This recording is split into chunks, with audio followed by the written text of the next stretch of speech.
You're welcome back. This is Newsfile, your most authoritative news analysis show, and thank you very much to Papo Samoa Ado. He just took leave of us. Now, this show is brought to you by Bank of Africa. It's always been said that giving is better than receiving.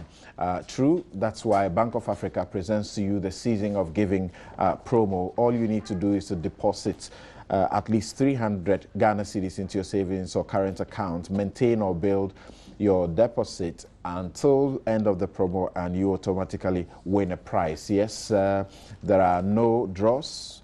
All you get is that you win. Everybody wins. On Sundays, the footballers meet at the park, the Omutu guys at their joints, the church folk share their grace, and friends and family come over to visit. But now, with MTN Sunday Special, your Sunday just got more special. For only 50 pesos, you can text and talk all day, every Sunday. So, who is it that you love to talk to? Who is it that you love to deal with all the time on the phone? Your mom, your dad, your sister, brother, or that special somebody.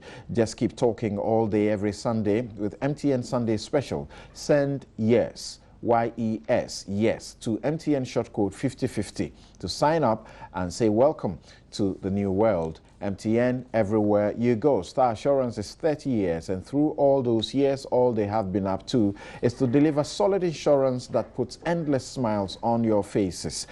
When you walk into Star Assurance for motor or travel policy, what Star Assurance does more is to brighten your world through all your journeys. And when customers walk in for homeowners, contractors, all risk, fire and allied peril insurance policy, what Star Assurance does more is to make them feel that such dangers do not exist at all. You can log on to starassurance.com or visit any of their offices nationwide. You could call them also on 030-224-0632 and enjoy solid insurance.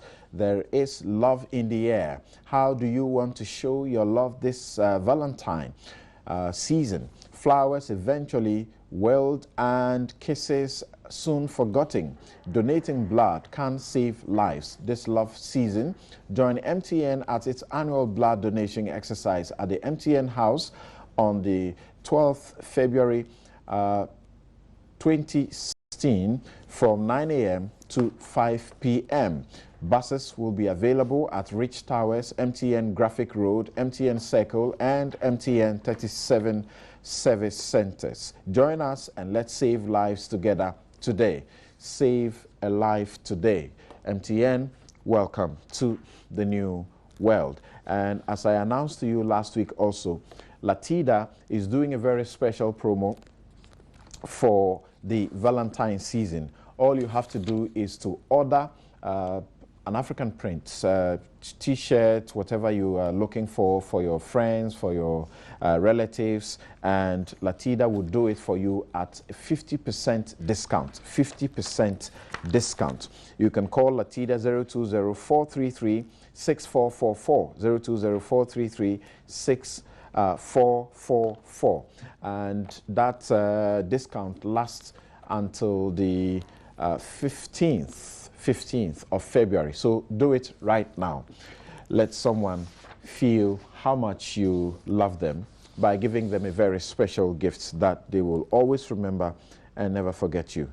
Thank you very much. Now, shall we deal with the matters of fulani herdsmen that are being flushed out, quote unquote, from Agogo? As far as we know, 2 people have been killed. We are told about 500 cattle have been slaughtered, and now the security, police and military together are in that town to do what we have been told is to flush them out. Well, I start with the Interior Minister Deputy. How exactly are you going about this process without, infringing the rights of the Fulani herdsmen in the area? Yes, Samson, we have adopted a holistic approach to the problem. First of all, I would like to state that we are not in Agogo to as it were, flash out Fulani as an ethnicity. Because oftentimes we are quick to say Fulani herdsmen. But Fulani as a group are not criminal. In fact, a lot of them you see are actually Ghanaian. So we have to be careful here. Because if we allow, emotion to take the better part of us, we may end up violating How do you mean a lot certain of them fundamental are Ghanaian freedoms. by what? Naturalization or what? No. Look at the provisions on citizenship. Yes. A lot of them were born in Ghana before 57. Okay. Before Ghana, as it is now, became a state. You see, and so if you go by that definition, a lot of them are Ghanaian. I have had schoolmates, Fulani, who are of the Fulani extraction, etc. If you go to the Upper East region, there are even known villages where Fulanis have settled for several decades. And so it's problematic to describe Fulani as a group, as foreigners. Some may be foreigners, but the picture is not exactly accurate to paint when we lump them together and describe them as foreigners coming from foreign countries to destroy farm crops, kill, rape, and destroy properties in this country. Right. But having said that, it is important to note that we treat criminal elements within the Fulani group as such.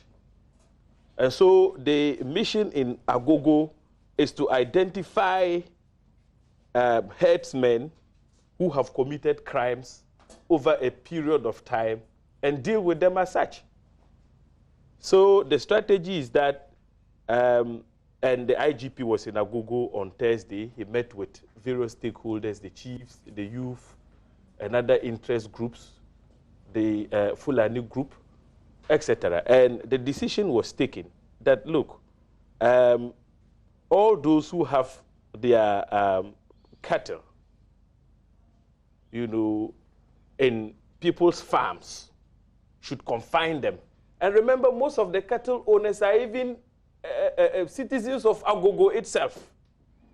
So confine the cattle for a start, and let's wait and see whether some other groups would come into Agogo with their cattle. Then we can treat them as foreigners intruding into our country with their herd to destroy farm crops. Then the security agencies can go after them and flash them. Why is the order to confine anything new? Because we are told by the traditional council in Agogo that they had a 50-year lease with some of them, and they only breached the lease, and that they were supposed to make sure that they were confining these cattle. And that's what they've not been doing. And by virtue of the breach, they were seeking that they would be taken out of the place. We are aware in 2012, the ranching law was mooted, which would have required that they would have received licenses to be able to operate, and they would have been, required by that law to ensure that they fence off their animals and all of these things. These things have not happened. In that time, we understand, they were giving a 1-month quit order after the High Court had ruled that they ought to be removed. Yes, but Samson, that is the problem we are all faced with. You see, when we talk about simply removing them, where are they coming from? And when you remove them, where are they going to? These are fundamental questions that begs for answers.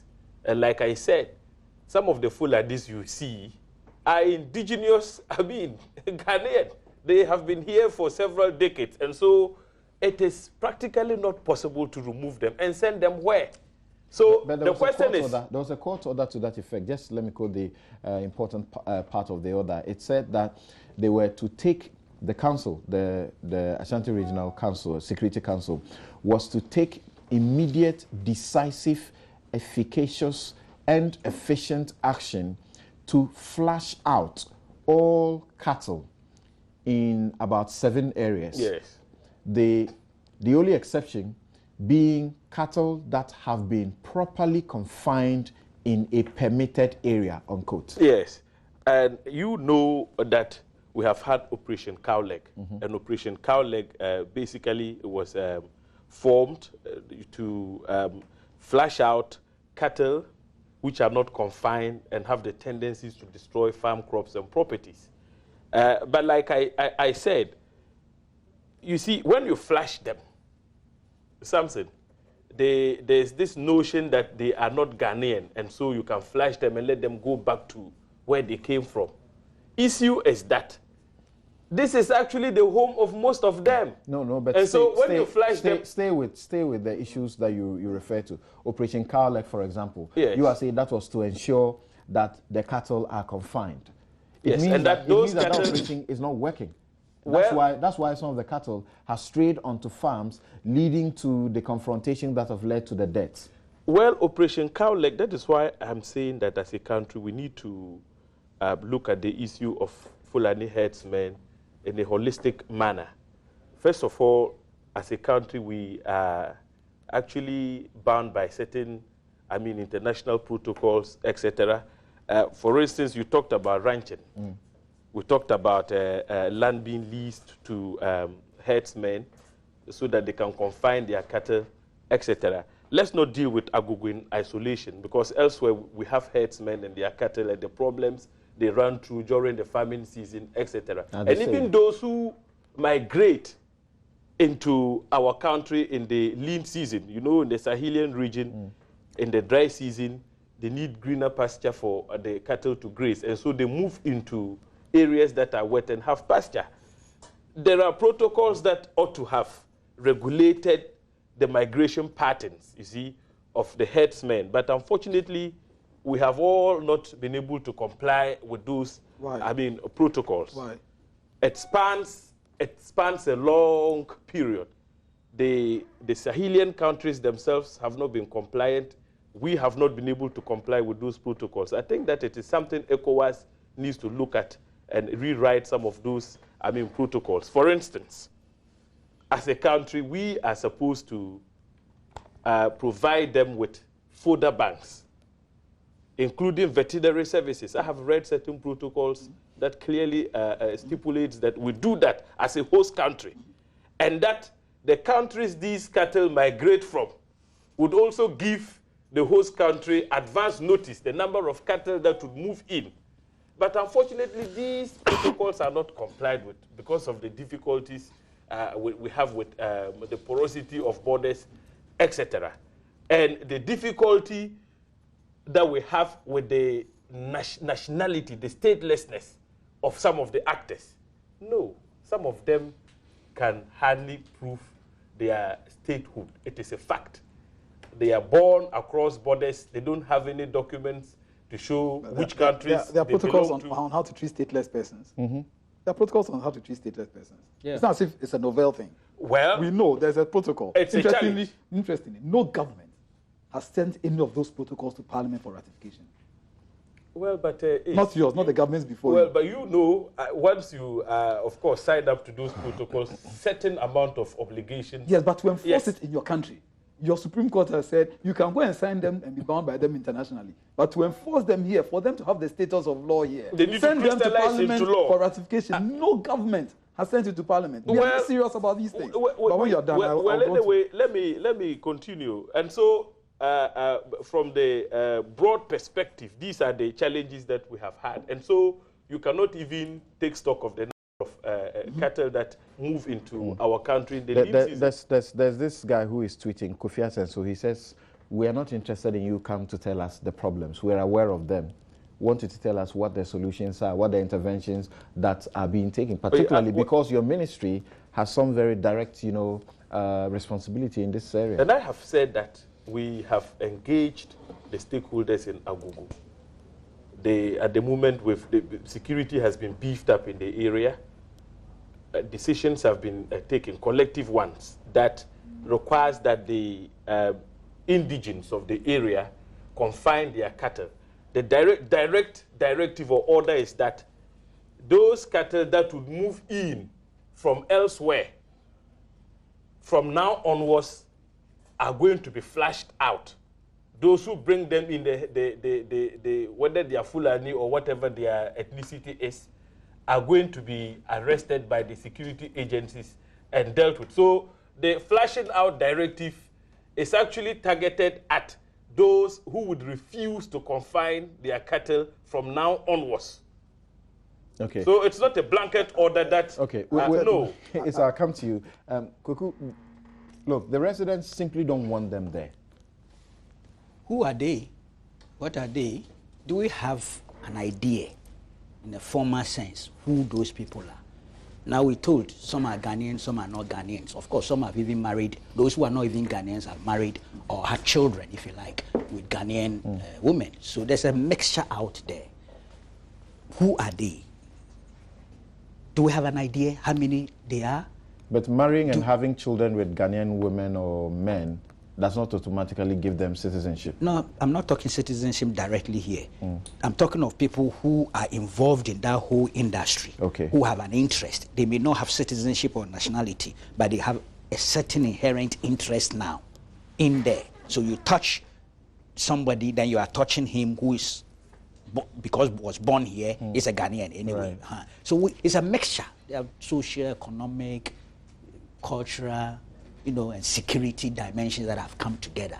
As a nation, we've waited for too long in handling the matter. We talk too much about it. We do ad hoc measures, and it's now grown into a phenomenon, and that's where we are now. That's part of the difficulty. I wouldn't sit here and pretend I have any solutions to the problem. Technically, I'm not competent to deal with it.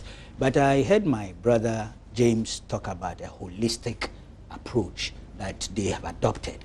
And let me be honest, preceding governments, that's those before this administration, have had similar challenges and didn't handle the issues well. So I'm not singling out any particular administration. Most of them, and Ace has even indicated to us, I didn't know that we haven't even rectified some of those. It's amazing. I really didn't know this. And James gives an indication why we may not have rectified them. I don't accept that explanation.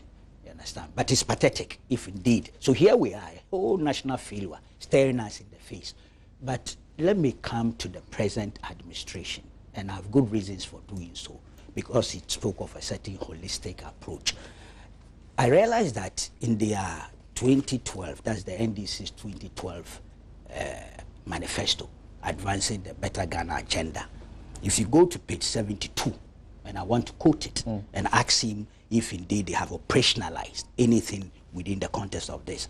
It says the National Disaster Management Organization, NADMO, will organize training for at least 2,000 rapid response personnel at the national, regional, and district levels, and take appropriate steps in conjunction with the National Security Council and the Ministry of Food and Agriculture to address comprehensively and in a sustainable manner the menace posed by alien herdsmen, especially the Fulani herdsmen, within the framework of the ECOWAS protocol. I'm just asking, practically, since 2012, since the advent of this administration, what are some of the things that have been done to operationalize this particular chapter? 2,000 rapid response personnel at the national, regional, and district levels. Any evidence of that? No, I can answer the collaboration between these people, NADMO, National Security Council, and Ministry of Agriculture. What is the evidence? You see, in the sense that you cannot resolve it in its entirety, but if we see a commitment to operationalizing this, because it shows that you knew, you had recognized that there was that phenomenon. So what are the practical measures that the current administration has taken in meeting this manifesto promise? Is it just the same? Again, we are back to some people have died, some people have been shot. We are mobilizing military and police personnel, go out there, do a security operation. Is that part of it? Was that part of it? You see, so I have a problem. It's the same old talk and do less. We talk much, we do less. We write fine articles or manifestos, and I'm not saying this is not peculiar to this administration. Let me be very blunt. But they are in charge now, and we are confronted with this challenge now. From what you see, the information that we are having from Agogo and the other places that have this issue, does it appear to you that government is only being, reactive? It's repetition of the same ad hoc approach. Stopgap measure. Let people know you are doing something. After a while, when the thing goes down, we all go to sleep. Then it comes back, then we move again. I thought we were going to do something relative to this manifesto promise. If they had been doing, perhaps there would have been some capacity, an enhanced capacity to deal with the issue, rather than this immediate mobilization of police, soldiers to go and do something, which is something we do all the time. I am not saying that immediately, because people are dying and people are being shot, don't send police and military there. No, I'm not saying that. Right. Okay, you are looking at how proactive the government has been pursuant to its own manifesto promise. Can I quickly respond? Yes, please. Kweku wants to hold us to this promise we made about NADMO and how 2,000 rapid response personnel will be trained across the country to. I just want information. Yes. Now, Kweku, I don't know whether Kweku has not been following proceedings in Parliament. We have laid the NADMO bill. No. We've laid the NADMO bill. The 2,000 personnel we talked about are actually people would bring on board, volunteers. They're going to constitute the volunteer corps of the NADMO. You are at the end of the term. The bill is before. He's not getting the this promise was 2012. The 2012, we have a 4-year mandate. Do you need a bill to do this? We need At all. Oh. Do you need a bill to hire 2,000 people? You don't. To do training?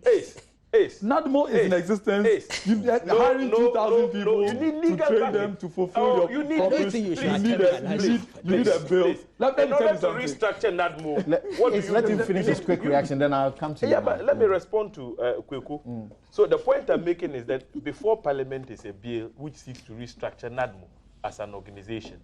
And if you look at the content of the bill, one of the things it seeks to do is to establish a volunteer corps. Now, the volunteer corps are going to be at the districts and regional levels. They're going to be the emergency response team that NADMO will work with. The existing law simply has not got any provisions for such a corps to be recognized. This law is promulgated, the plans so you the had, point I'm making is that we have taken steps. The plans you had to deploy these people to the Fulani where cattle ranching areas will not happen. We have a 4-year mandate. And it took you 4 years to draft the bill to take to Parliament? The bill is at an advanced stage. When did you send the bill to They Parliament? did not even promise to pass a legislation to the effect That that two are this not will linked. come into. They are not linked. There's no link between the two. Exactly. No. Doing your work has nothing to do with Okay. I don't want to. Okay, you hold on. Some of these things cannot come about without the law, legal backing. We're hiring 2,000 people. All right. What are you saying? Okay, thank you. But NADMO already exists. Thank you.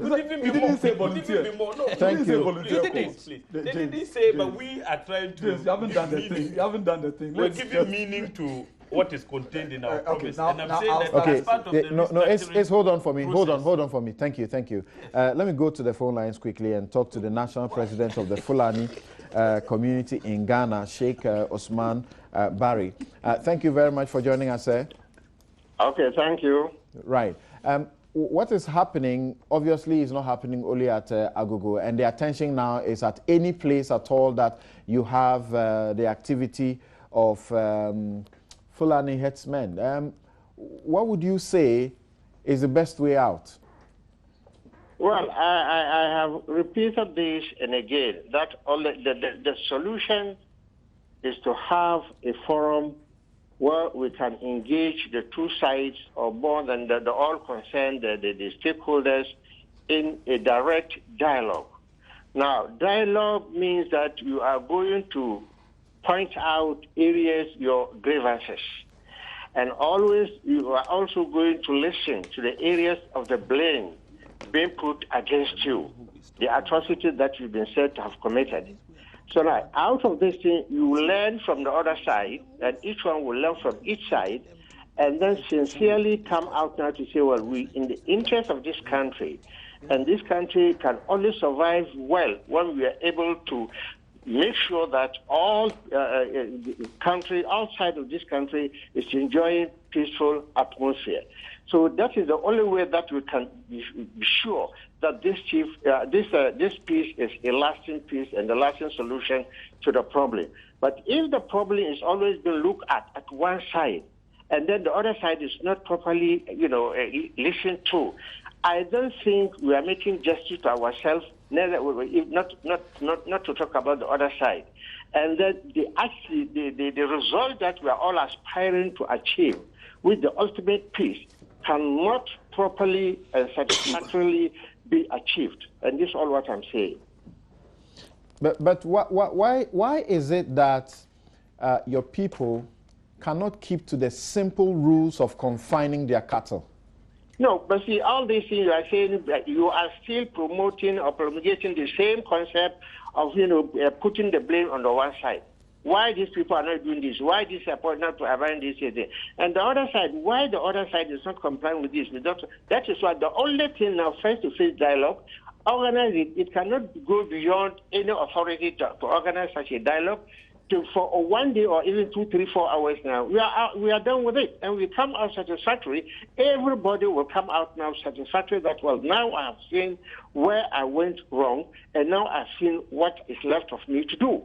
And this is all what I'm saying. But if you keep on why people are not doing this and why people are not doing this and what, I don't have any evidence what you are saying to support you, whether what you are saying is right or wrong. We are told that about a 25-acre plantain farm belonging to the 2015 best farmer in the region was set alight, and that also about how much 500 farms is it have been this cattle have been destroyed. So now what you are saying, do you have any concrete evidence to that? That's what the reports have been, and I do not have any reason to believe that they are mere fabrications, because the problems have come and deaths have occurred. As we speak, there are people who are supposed to be in hospital who suffered gunshot wounds to their thigh, right? Well, on my side, I also have that there are so many herdsmen were killed and then thrown in the bush. And the animals have been killed, and even in some cases, they were taken away to the houses, and then shared about the people who attacked the exactly what I'm talking about. And so if that thing is going two sides, why can't we have the courage, call the two sides, even in a very symbolic way, get selective people to sit with us and sit with the authorities and sit whoever concerned, and then trash out these issues, see actually what happened, and give the blame where it's due, and also give what you call the penalty to what is due. You don't believe that the problem is as a result of the cattle getting onto people's farms and destroying them? No. I don't say I believe or don't believe. This is not a matter of believing. You are asking me my opinion. What do you want the conference to deal with if you do not know what the problem is? I don't say conference. I say at least a dialogue. It could be a conference. It could be a platform. It could be anything smaller than that. All what I'm saying now, let us try to put something on agenda. And this agenda now will have to focus on issues that we want to achieve as aims and objectives. And at the end of the day now, we come out to try to reconcile the representation or submission of the two sides and see that where actually we have to give advice or where we have to impose penalties, we do, and where we have to impose punishment, we do it, and where we also have to say, well, you have now got this and this and that. So let us behave like human beings, civilized in the 21st century. Why can you do that? Okay, thank you very much for your time. Sheikh Barry, he's the president of the Fulani community in Ghana. It does appear that as far as he's concerned, the solution is in a dialogue, and beyond that, he doesn't want to talk about anything else. Now, you had some points that you wanted to raise about how to look at this issue. Yeah. Thanks, Samuel. Look, everywhere in the world, or in many places in the world, there's cattle farming. Right? Spain, US, Brazil. They have laws. You ranch your cattle. Why is this happening? The cows have to eat. It is the responsibility of the one who owns the cows to feed the cows. That is why they have large farms that cultivate hay, and they cut it in bales and feed the cattle with it. And if you have your own ranch, the cattle can roam in your ranch and eat. These are not the days of the Wild West. But this is an instance where people who own the cattle do not want to spend money on feeding the cattle, but would want the cattle to roam wild and eat other people's food. Unlike Burkina Faso, Cameroon, Botswana, you don't have the laws. Well, I'll deal with the laws, and that's where James and I will have an issue. Now, look, we have a social contract with government, however government is constituted. I am not allowed to keep guns to protect myself unless under certain circumstances. We don't have any Second Amendment issues in Ghana where there's a freedom of owning guns, and we know what America is going through that. By that social contract that I expect that if then I am threatened with guns, the person with the authority to use guns will show up. That, Mr. Government, when I am not allowed to keep a gun and somebody attacks me with a gun, you must show up. Else you have failed in your social contract and you have no right to arrest me if I also get a gun to protect myself. Then we are going to descend into typical United States chaos, Columbine shooting incident, etc., etc. So there's a failure here, and whether the government likes it or not, the first step or the first blame lies at your doorstep. Why? Because there's history to this. Right through ancient times, most of these herdsmen are nomadic. They are mostly in the Sahelian area. When at this time of the year they move down south so they can graze their cattle, which means that they want all the investment they want to make in their cattle is walking, and that out there in the wild there's some leaf, some grass that the cattle will eat. It does not matter if that leaf or grass belongs to somebody else. So they've been coming in and going out. These issues have been happening. There have also been complaints of their cattle polluting water that... yes, that's what happens. Because cattle, you can't tell a cattle, the cow not to defecate in the water. Once you take him to where the water is, it might defecate into it. Yeah. And you see, they move in and out of Ghana. And isn't it sad that law-abiding citizens, to enter Ghana, you get to the airport and you are in a line. And then a poor customs officer is made to use her bare hands to search your luggage before you can enter Ghana. But others are able to move in and out holding guns. In times past, these herdsmen carried sticks. Now they carry AK-47s, and they enter our country freely and leave freely, holding guns. Do we see what's going on here? We are a sitting duck. They can come in holding AK-47s and talk to people in Agogo. You go to the market, and somebody comes in there to the market to buy something with an AK-47 strap on the shoulder. And there's absolutely no regulation of it. But let's continue. They mentioned Operation Cow Leg. Interesting name, isn't it? And then what happened? Operation Nani. The focus was on the leg of the cow.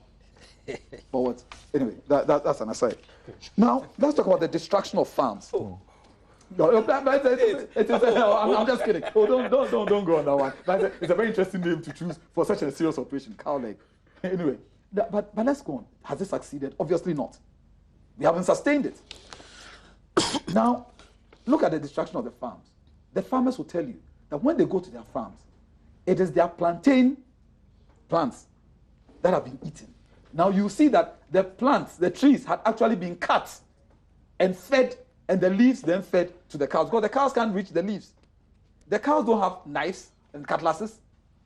When you go to your watermelon farm, the cow cannot bite into the watermelon. Somebody has harvested the watermelon, chopped it up for the cows to eat. Yeah.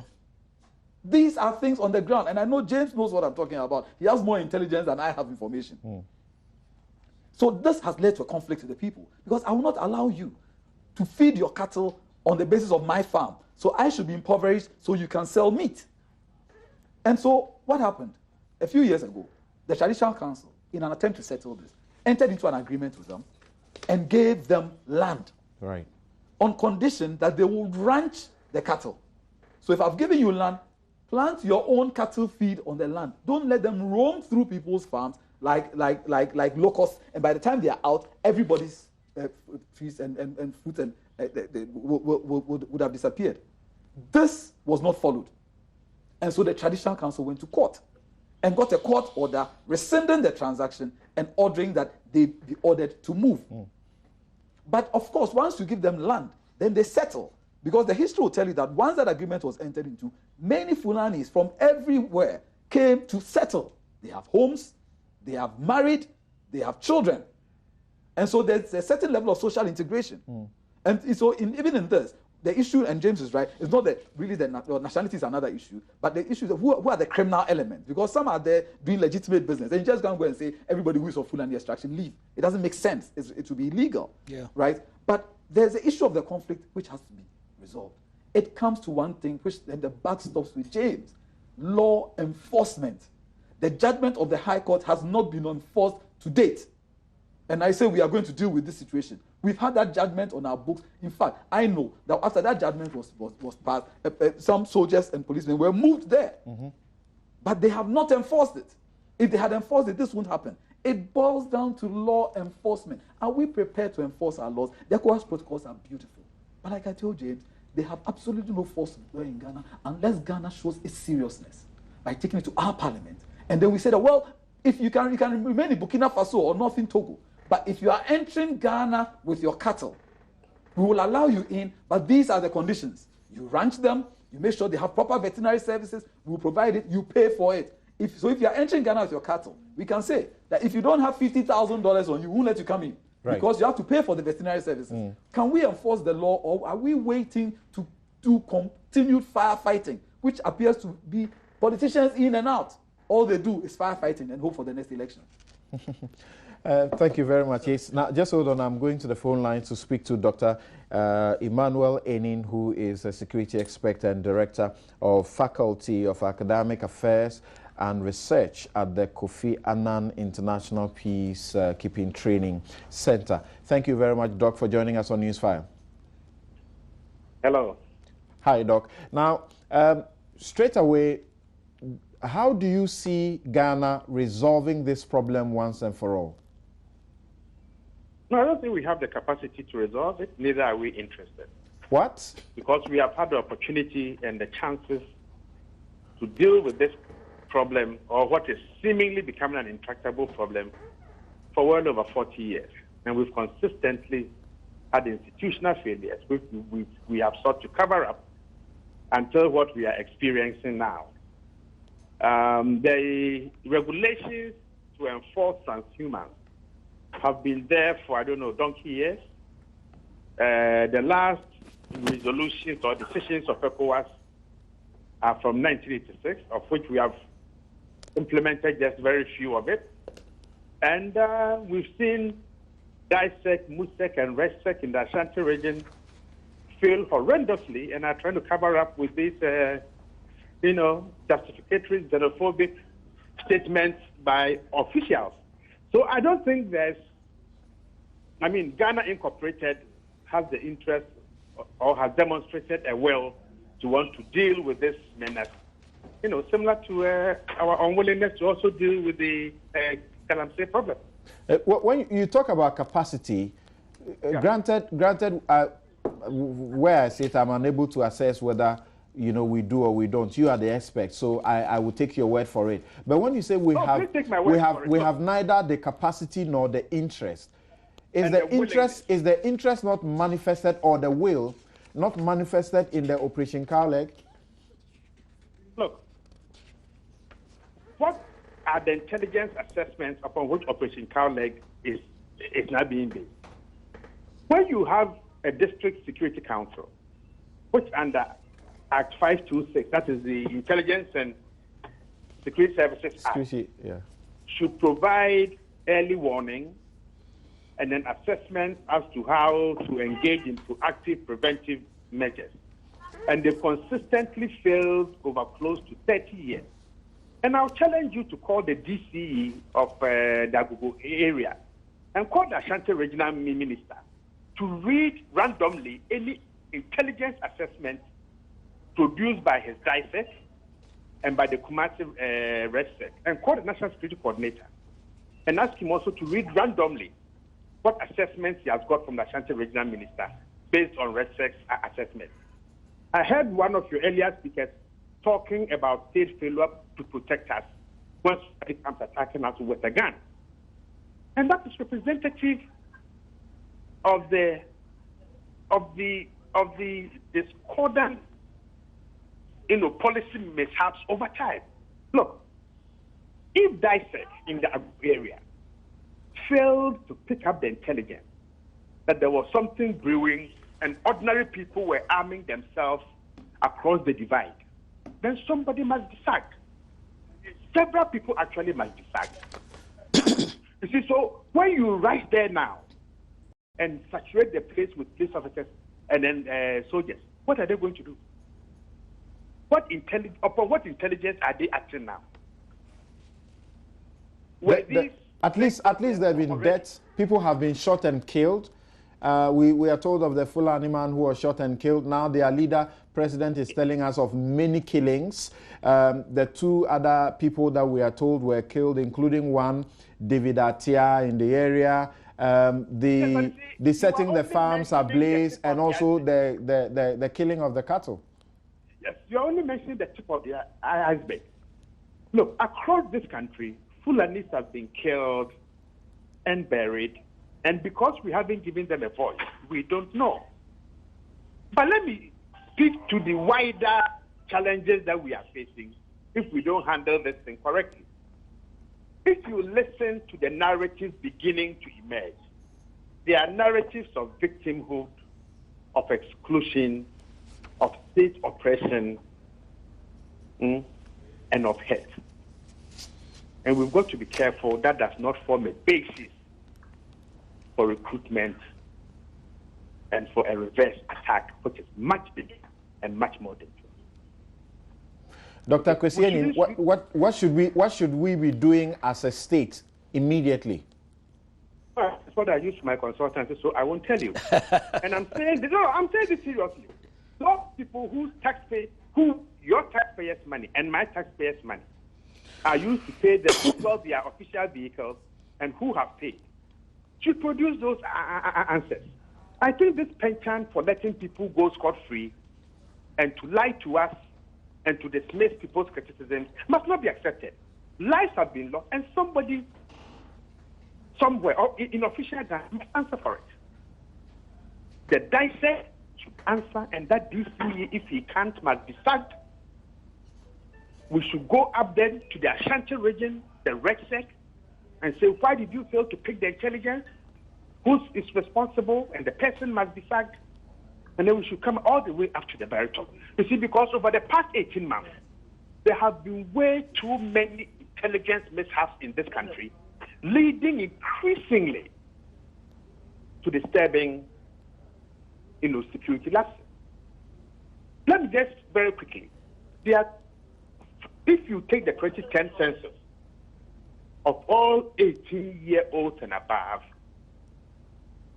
in terms of their access to guns, there are 2.3 million guns in this country.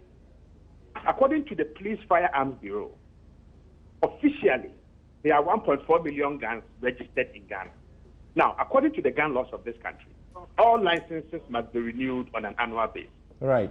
The 2015 statistics show that only 40,000 guns were renewed in this country, meaning that legally or illegally, more than 1.396 million guns are out there unregistered and in people's hands. So your previous speaker, who showed concern about state failure to protect us, particularly when we are threatened by guns, has a very important point.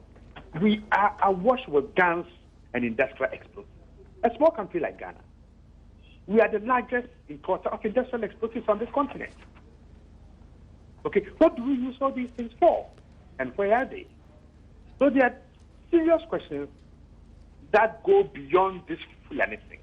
This Fulani thing has only served as a little trigger to expose the consistent official, let me use this word, complicity in failure and cover-up, okay, about guns,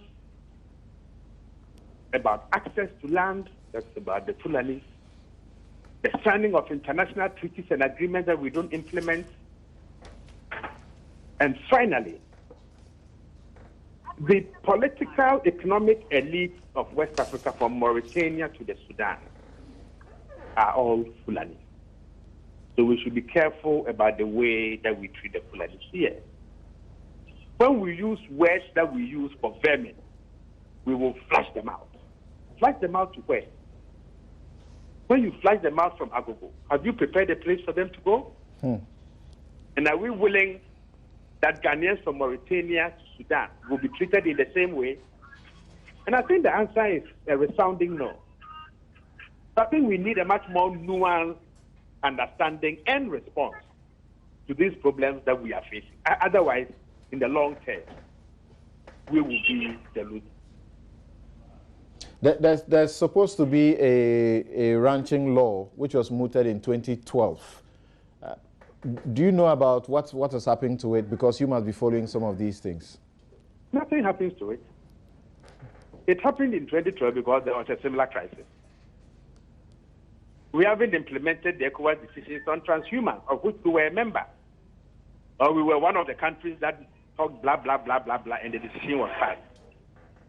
So we like passing laws, of which we are incapable of implementing. Because if Act 526 had been implemented, just 10%, we wouldn't have had what we are having. And you see, interesting. Even if we have that ranching law and dissect consistently fails because the quality of political decision and intelligence assessments are not up to scratch, no amount of law will help us.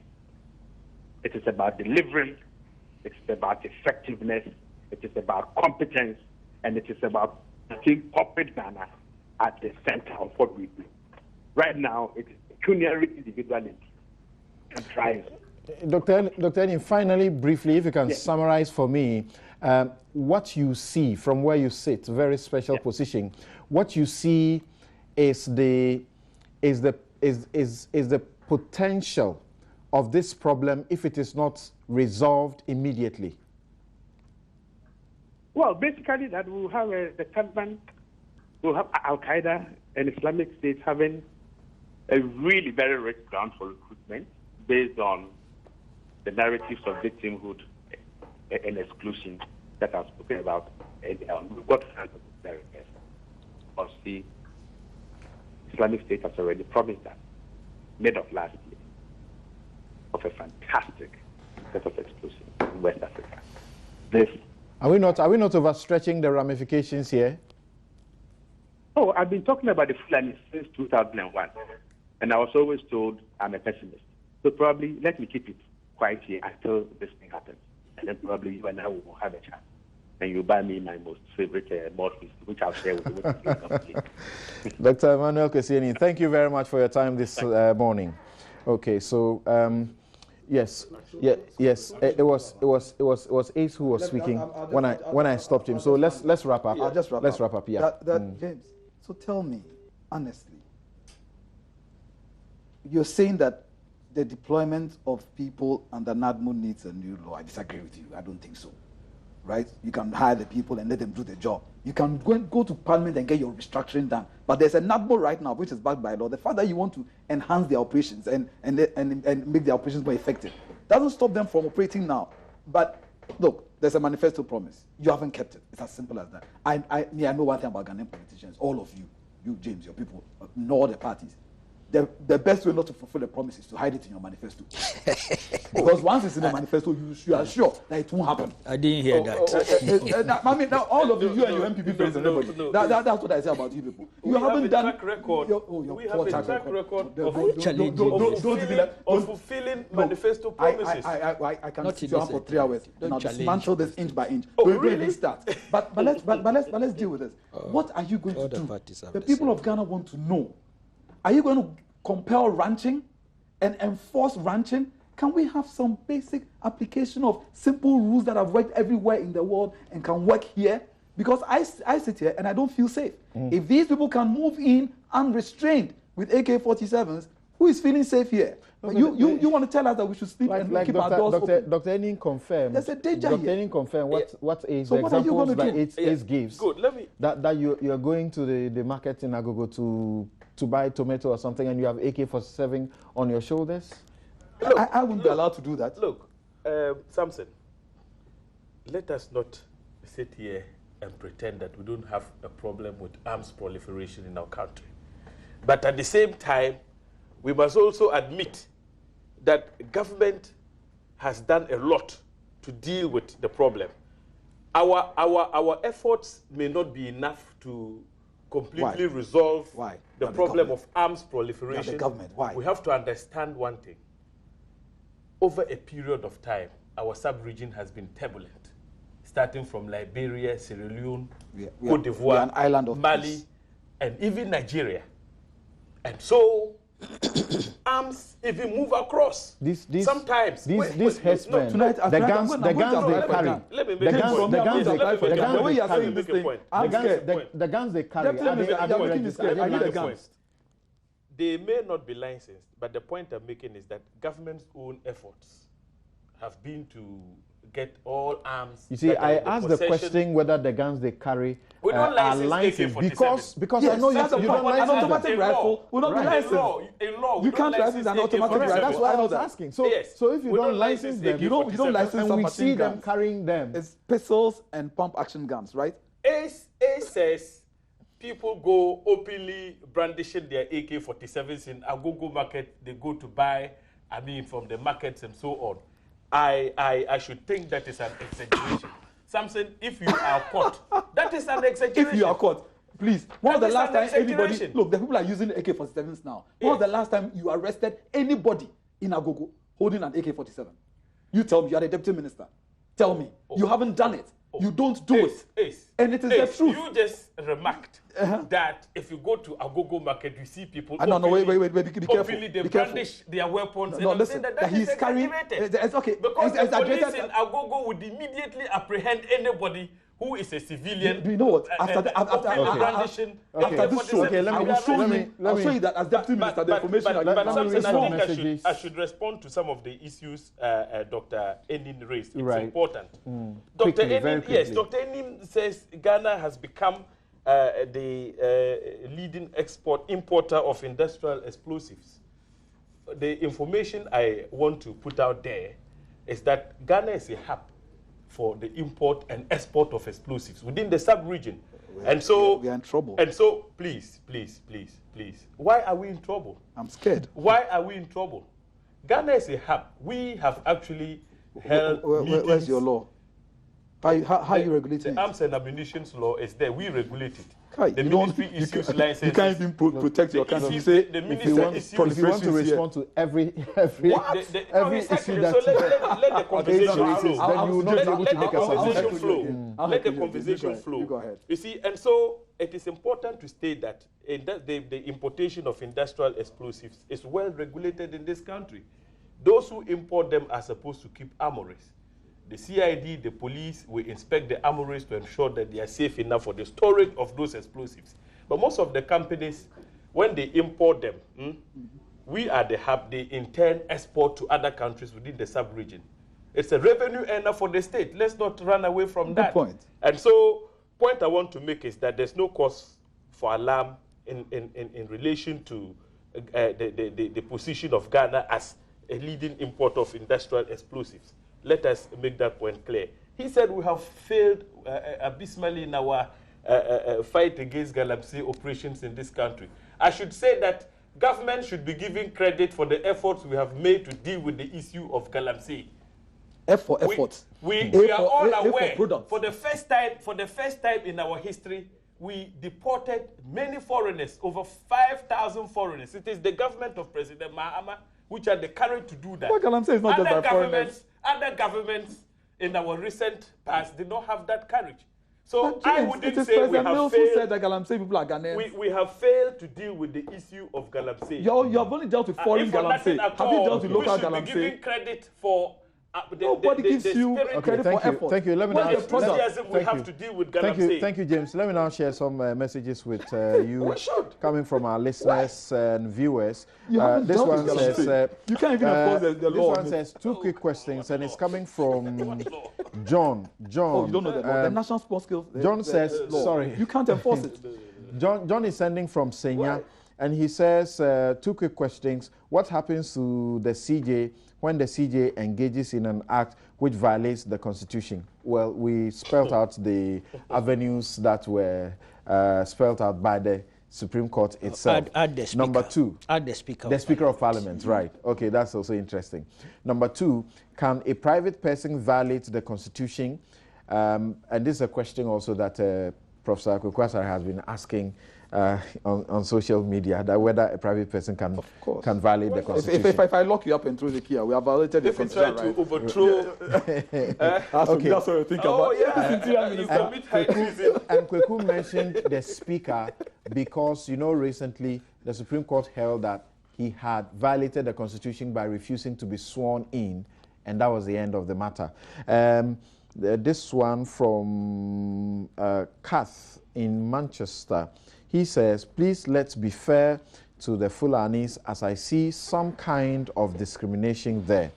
We should be very careful how we deal with them. And Fred in Achimota says, great submissions by your learned panel. Can Joy FM make the decision available on My Joy Online? We will do as soon as we are able to obtain certified copies from the court. And Tony Dogbe in Accra says, it's so sad that we spend over 60% of our revenue to pay public servants, and consistently over the years they keep letting the country down, as in the case of the Fulani herders. This one from someone in Agonas Road. You didn't identify yourself. You say that traffic this morning at Kasua to Liberia camp is very serious. Vehicles plying that road should take note. Policemen are there, yet the situation has not improved. The cause of the traffic is at Liberia Camp Junction as it stands now. Please let your cherished listeners and viewers know. Thank you very much for sending in that one. Okay, we will take a break here. We will be right back, and we'll ask questions about the punishing persons who have giving drinks and money during elections, and how we can deal with the Dagbong issue once and for all. We'll be right back.